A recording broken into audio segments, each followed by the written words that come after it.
Voici la correction de l'exercice 69, page 315. Donc on lance un dé à 12 faces numéroté de 1 à 12. Dé à 12 faces, le voilà. Il y a bien 12 faces numéroté de 1 à 12. On considère les événements suivants. A, on obtient un diviseur de 12. B, on obtient un multiple de 3. C, on obtient un nombre premier. 1, déterminer probabilité de A, probabilité de B, probabilité de C. Bon, ça, vous savez faire, donc je les fais rapidement.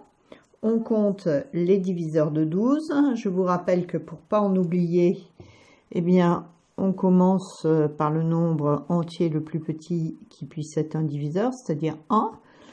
Une fois 12, 12, donc ça nous donne ici 2 diviseurs de 12. Ensuite, 2 fois 6, 12, donc on a encore 2 diviseurs de 12. 3 fois 4, 12. On en a encore 2. Et ensuite, là, il n'y a plus d'espace, donc on a tous les diviseurs de 12, il y en a 6. Donc la probabilité de tomber sur un diviseur de 12, eh bien c'est de 6 douzièmes, c'est-à-dire de 1,5. Un nombre sur 2 est un diviseur de 12. Ensuite, on obtient un multiple de 3. Donc on prend les multiples de 3 compris entre 1 et 12, eh bien il y en a 4. Donc la probabilité d'obtenir un multiple de 3, elle est de 4 douzièmes, c'est-à-dire un tiers. Ensuite, la probabilité d'obtenir un nombre premier divisible par 1 et par lui-même, et c'est tout. Donc 1 n'est pas premier, le plus petit c'est 2, ensuite il y a 3, 5, 7 et 11. 9 ici n'est pas premier parce que 9 c'est 3 fois 3. Donc on a 5 nombres premiers compris entre 1 et 12, donc la probabilité d'avoir un nombre premier est de 5 douzièmes. Donc cette première question est terminée. Et pourquoi je fais une vidéo à propos des questions d'en dessous. Donner l'écriture ensembliste de l'événement A inter B et en déduire sa probabilité.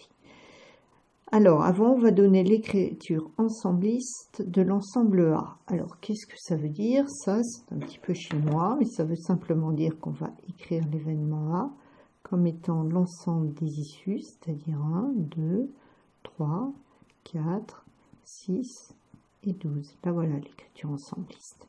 Ensuite, l'événement B, eh bien, il est composé des issues 3, 6, 9 et 12. L'événement C, il est composé des issues 2, hein, il suffit de les reprendre là, 2, 3, 5, 7 et 11. Et voilà. A inter B. Donc A inter B, c'est l'événement, enfin c'est l'ensemble des issues qui sont à la fois dans A et dans B. Ils doivent être dans les deux, dans A et dans B. Donc je regarde, 1 est bien dans A, mais il n'est pas dans B. 2 est dans A, mais il n'est pas dans B. 3 est dans les deux. Allez, 3 appartient à A inter B. 4, il est là, mais il n'est pas là. 6, il est dans les deux. 6. 9, il est là, mais il n'est pas là. Et 12, il est dans les deux. Voilà. Donc, vous repassez bien comme il faut. Vous apercevrez qu'il y a 3 nombres qui sont à la fois dans A et dans B. Alors, concrètement, qu'est-ce que ça veut dire être dans A et dans B? C'est-à-dire que le nombre est à la fois un diviseur de 12 et un multiple de 3.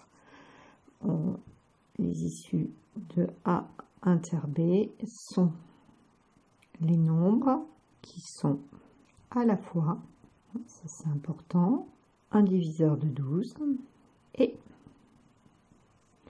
un multiple de 3. On voit par exemple 4 est bien un diviseur de 12, mais ce n'est pas un multiple de 3, donc il n'est pas dans A inter B. 9 est bien un multiple de 3, mais ce n'est pas un diviseur de 12, donc il n'est pas dans A inter B non plus. Donc on en déduit que la probabilité que l'événement A inter B se réalise, eh bien elle est de 3 sur le nombre d'issues au total, il y en avait 12, c'est-à-dire un quart. Ensuite, donner l'écriture ensembliste de l'intervalle A inter C. Eh bien, on fait pareil, donc A inter C. Alors, il faut bien faire attention ici si on a inter ou union. Hein. Inter, il faut que les deux soient réalisés en même temps. Union, c'est soit l'un, soit l'autre. Donc là, c'est A inter C. Tu peux arrêter la vidéo là, remplir la question si tu n'as pas réussi à la faire, et puis vérifier qu'après. Donc A intercé, ben les issues qui sont à la fois dans A et dans C.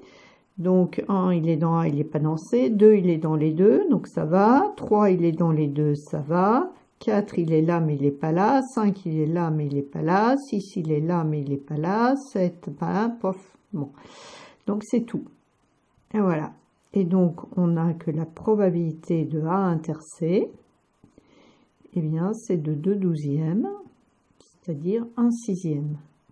Alors on va quand même écrire aussi les issues de A inter C. Ça serait plus juste de mettre les issues qui sont des éléments de A inter C, sont les nombres qui sont à la fois, c'est bien important ça, qui sont à la fois dans A, c'est-à-dire un diviseur de 12, et alors on a un et parce qu'on travaille sur l'intersection, on travaillerait sur l'union, et bien on aurait un nombre premier.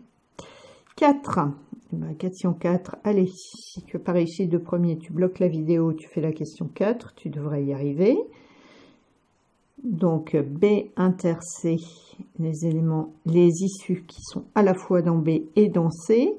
Donc 3 il est là, c'est bon, il y est dedans. Le 2 avant, le 1 il y est nulle part. Le 2 il est là mais il n'est pas là, donc il n'y est pas. Le 6 il est là, il n'est pas là, donc ça va pas. Le 5 il est là, le 4 il est nulle part.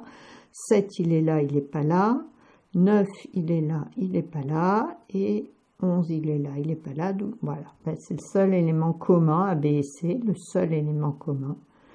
Donc B inter C se réduit au nombre 3. Donc, on a P de B inter C qui est égal à 1/12e.